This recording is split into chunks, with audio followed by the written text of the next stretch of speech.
Welcome to the Long Live Alternative Parties podcast. Today, friends, we have another exciting guest on our podcast. Again, he is from the Libertarian Party. He's running for Congress. His name is Bruno Pereira. So welcome to the podcast, Bruno. Yes, hi. Thank you for having me. It is good to be here and to be talking with you. Great.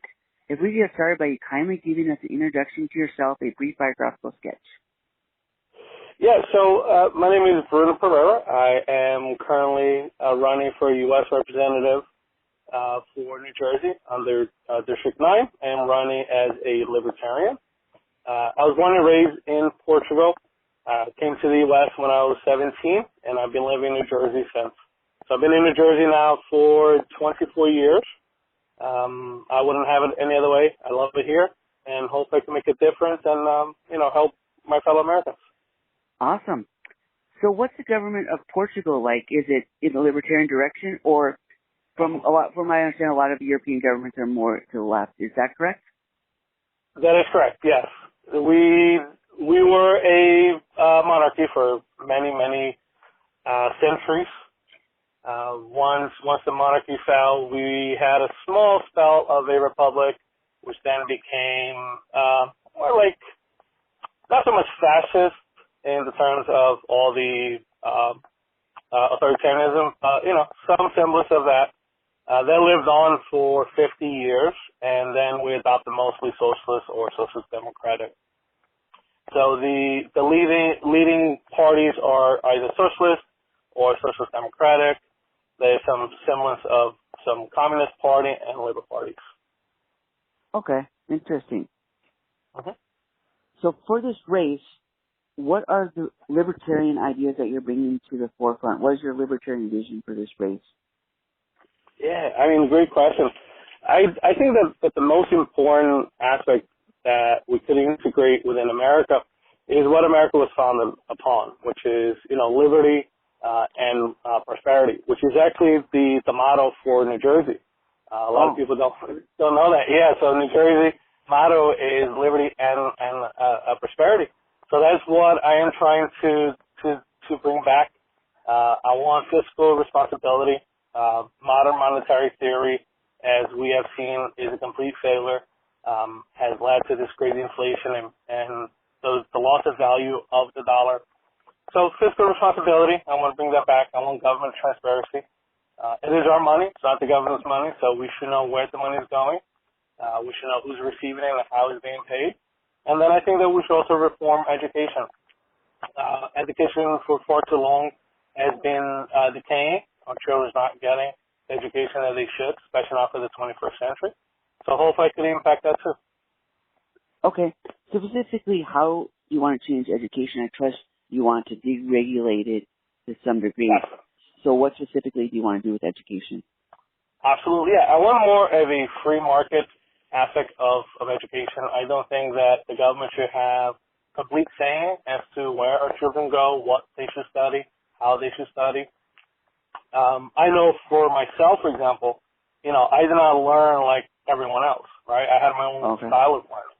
And I know that many people will suffer it the same way, right? We can't all just sit down on a desk 6-7 hours a day and just try and fit everything in our brains, right? There has to be more of a free market aspect where most people will fit in better. Testing, we're not teaching kids to have the knowledge. We're teaching the kids for testing. And those are two very different things, right? I could try and memorize as much as I can for a test, but if I don't understand it, I don't know it. So that's another aspect that, I also think that should change the way that we teach our kids, how we teach them, what we prepare them for. And then I think, bringing some semblance of, what the European countries do, which is integrating a lot of science, integrating a lot of debate. I know I had philosophy starting 9th grade. I had philosophy, some aspects of psychology. We had physics, we had biology, chemistry, right? So I think that, we should most definitely improve, and we should look at how we can make our children better educated. Okay, sounds good. So I trust that you would be an advocate of homeschooling. Yes, homeschooling. Correct, yes. School choice also. I think that when we involved at the free market, that we could come up with better solutions. So free choice, the school choice would most definitely be part of the conversation too. Great. So would you please tell us about the demographics of your district? Demographics, yeah. So much like myself, there are a lot of immigrants. There is a good mix of everyone. We do have a lot of people, from Europe, a lot of people from Latin America, a lot of people from the African continent. So it is a mix of immigrants. Many people came to this country looking for the American dream, and hopefully we can keep that alive for them. Oh, great. Sounds good. So how about, is the area rural or urban? It is very urban. District 9 is Hudson County, Bergen County, and Passaic County. Bergen County and Hudson County is right by New York. So we have a lot of people who work in New York. We do have a lot of people who move from New York.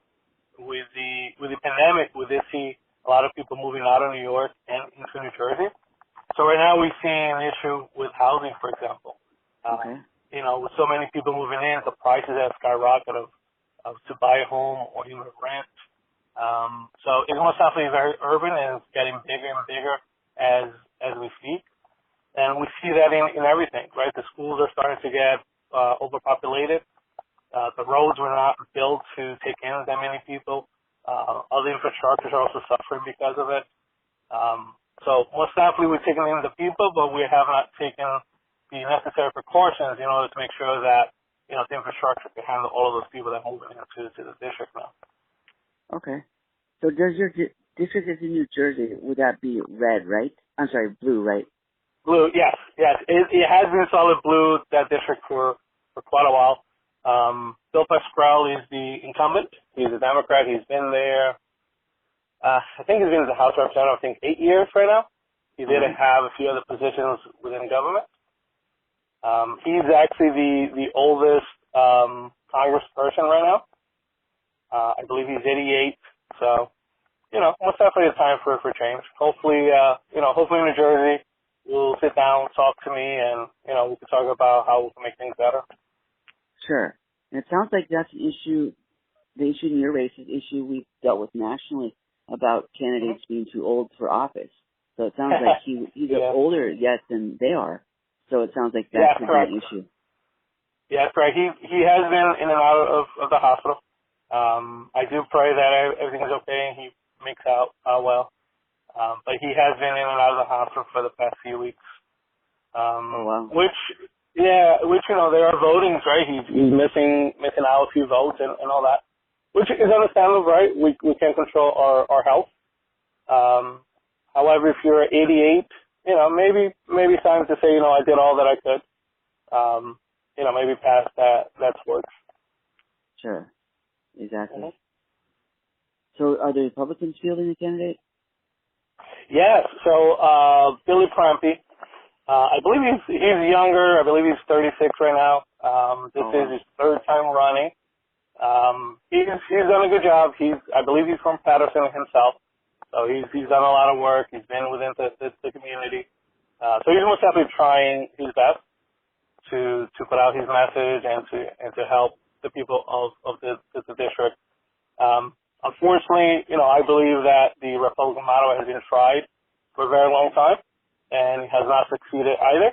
Therefore, I think that the people need new ideas, fresh ideas, and ideas that will help the people themselves, not, their donors or corporations or such. Sure. So how about any other alternative parties running today? Is the Green Party or any other alternative party have a candidate? Green Party is there, yeah. Good. There's Green Party, Mr. Ben Taylor. I haven't met him, I haven't spoke with him. However, he does seem like a righteous person. He wants to do what's right also. But the Green Party is more on the left of me. Oh, sure. So even though there's things that I agree with, there's many things I don't agree with. But that's for the voters to decide. So. Yep, sure. So did your party already have ballot access? Is that something you had to work for, or was that already there? Yes, I did have to get ballot access. Once again, I hit the floor running. I spoke with people in the parks, at ShopRite, my local Portuguese club, churches. So I did go on the ground and gather all the necessary signatures.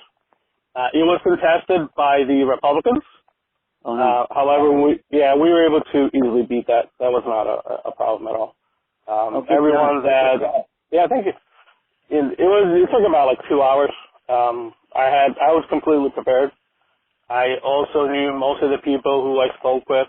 I created great connections. I got their emails, their phone numbers. They got my phone number. So I knew everyone that I got to get a signature for. So that must have made it a lot easier. Whenever we were in front of the judge, I knew their whole story. I could paint who they are, where they live. So it was fine. Awesome. Yes, congratulations on both getting access in general and also defeating those objections. Yes, thank you. So that's good. So that's one thing out of the way. So what's your strategy for reaching the voters? Doing the same things that you're doing to get ballot access, or is there additional things you're doing now that you're in the general election? Yeah, that is a great question. So I'm doing a combination of two things. I'm using social media. Right? I'm trying to reach out as many people as I can. As the people in New Jersey know, we move all throughout New Jersey. So just because you're not living in New Jersey now does not mean that you don't have family there or that you still don't have, your community there. So I'm reaching out to everyone in New Jersey, regardless of where they're at. And then I'm also, hitting the floor. My local communities, the churches that we are present, all the clubs and associations that I'm part of, my family's part of, talking with voters on the street, getting their honest feedback, I think that we call representatives for a reason, right? And that's because we have a very specific job, which is to represent the people of our district. So if we're not on the ground, if we're not talking to people, if we're not seeing how they're feeling, right? If they're feeling the economic anxiety, if they're feeling the inflation, right? If we're not truly speaking with them, how are we going to know what is impacting them? So I think that's only not important to create as a habit, but also very important to build a campaign that way. Yes. So when you're speaking with them, what are they saying? What they're saying, here's something that I've noticed. It doesn't matter what party they voted in the past. It does not matter who they're voting for president. Everyone is saying the same thing. Everyone is saying we're feeling this inflation. Everyone is saying I can't afford, to go to grocery shopping anymore, right? It's very hard. And everyone is also complaining about immigration, about the border. So that's the common themes that I hear from everyone. And I've spoken with people who are Democrats, people who are Republicans, people who are independents, and it's always the same topics that they talk about. Yes. And from what I understand, your area is one of the highest costs of living in the nation, so the inflation there is doubly worse than, it's already terrible for the rest of the nation, so it's doubly worse for your place, huh?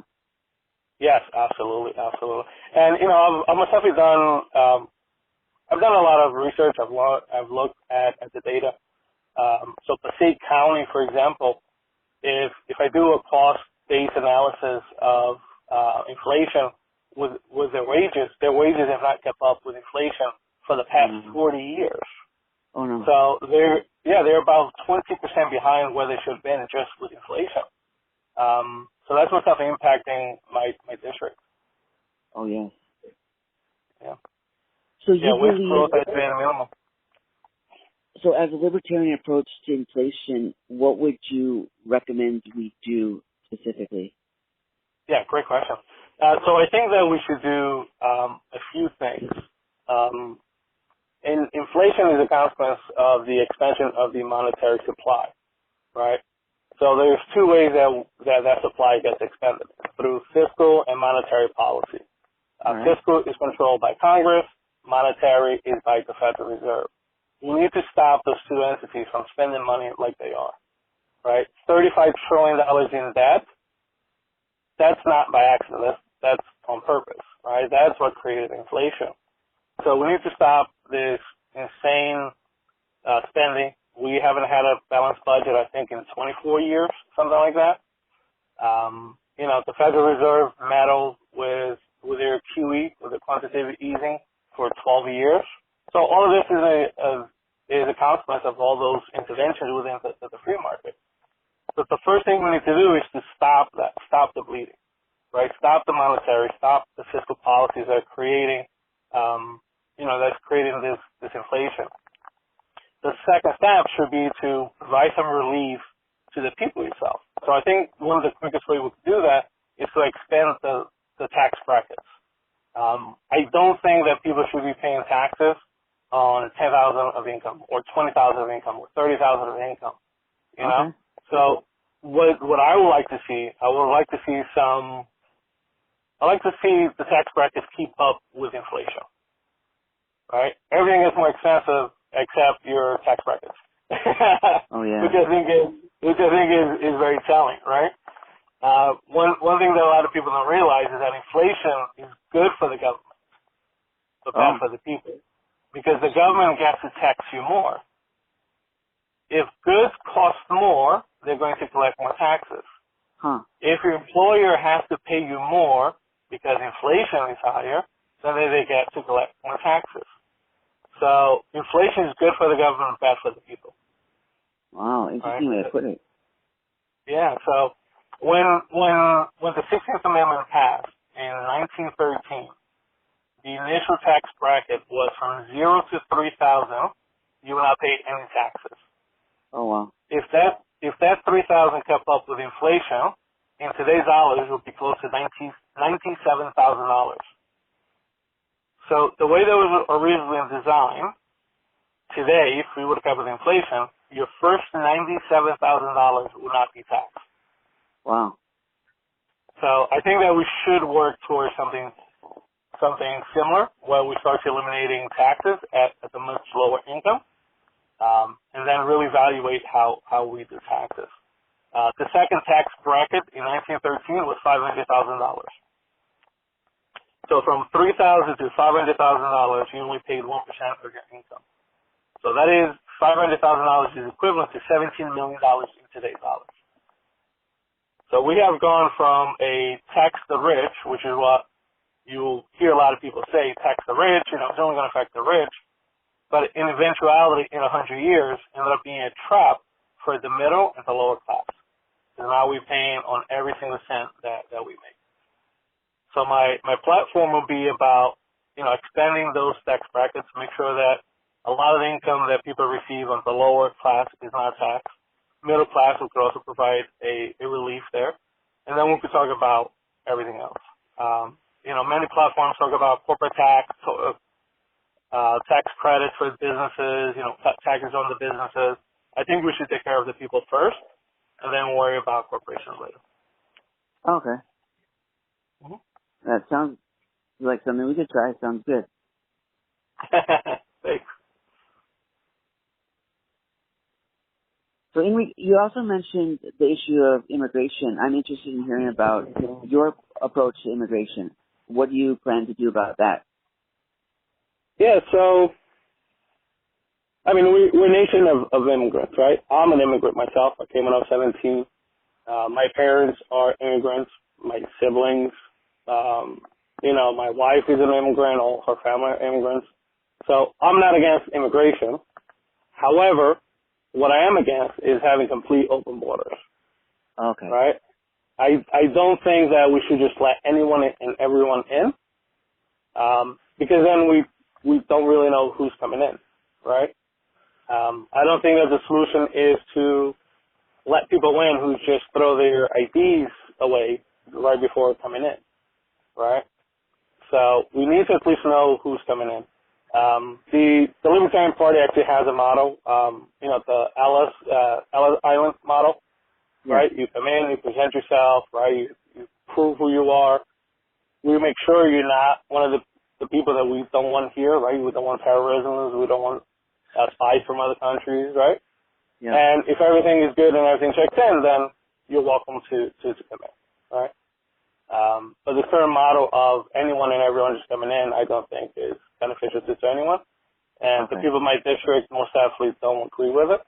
The part that most of them don't agree with very, very strongly is all of the welfare programs that we're offering to this current immigration that we're having.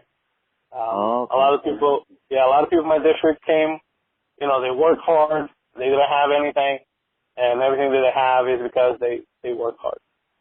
So they see value in hard work, they see value in the dedication that they put into themselves and their families. So they don't feel that it's fair that, that people are just coming in and, getting welfare and living off our taxes. So. Okay. Mm-hmm. So that varies some by state, because different states have different welfare policies. So how about New Jersey? Is it pretty lax to get welfare there, or is it stringent? It sounds like it would be lax, right? It is a little lax, yes. Not as much as California or New York, right? However, I always say New Jersey is 5 years behind New York. Whatever policies are in New York, New Jersey will be coming up with them pretty soon. Okay. So we are pretty liberal with our money, even though I think we just made number one in the state that is the most taxed out of all the states. So New Jersey number one, let's go.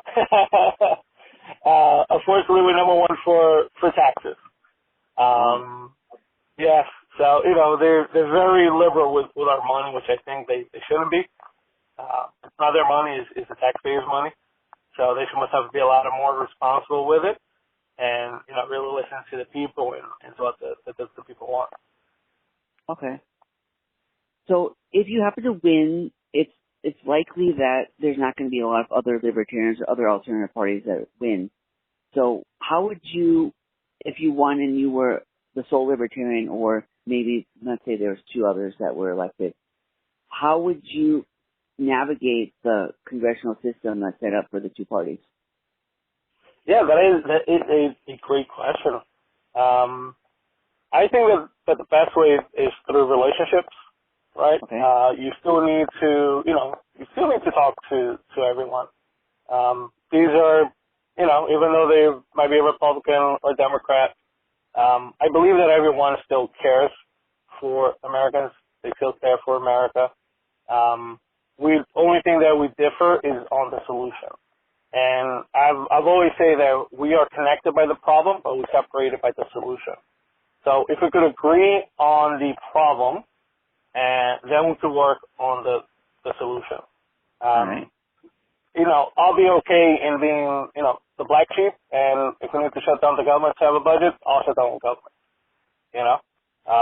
However, in the end, someone has to take a stand and say, hey, the American people had enough, right? So even though I want to create relationships, I want to, get to know them better, see what their stands are, what their solutions are. I'm still going to stand very strong on my own convictions and what I want to do to help the American people. Okay.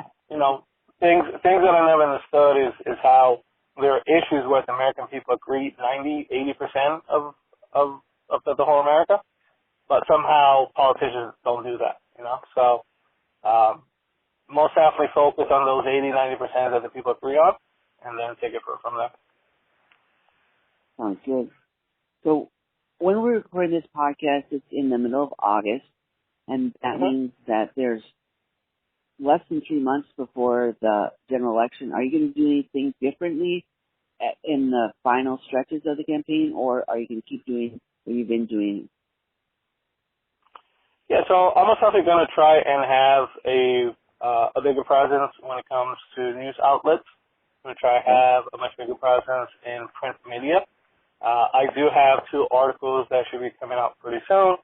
I have a few other podcasts such as this. So I'm most definitely going to try to spread the word the most I can.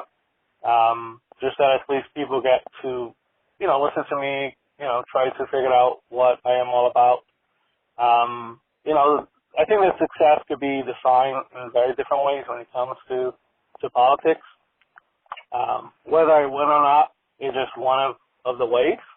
I think that educating the consumer, educating the American people, showing them, how we could fight fiscal and the monetary policy, showing them which solutions might be best for them. If I could gather at least a good percentage of people to listen to me and to understand what I'm saying, what my policies would do, I think that that's also a winning. At least we could enlighten people and educate them a little more. All right. So, Bruno, how can our audience support you in your campaign? Yeah, great question. Like I said, I am on the social medias. Right. So if people could follow me, that would be most definitely great. I am on X. My handle is BrunoNJ9 on X, and then I'm also on Instagram, which is Bruno49. So if people could follow me, that would be great. I'll be posting a lot more there. I'm going to be coming up with policies, concrete policies, and everything that I want to do. People could message me. I'll respond to everyone as much as I can. So yeah, please follow me and let's have a conversation. I think that's the way that we move the country forward. Sounds great. Bruno, we thank you for coming on the podcast today and talking about your campaign. Awesome. Yeah, thank you for having me. It's truly a pleasure. I wish you all the best in your campaign, also everything else you do in your personal and professional life. Thank you so much. Appreciate it. All right, take care. Bye now.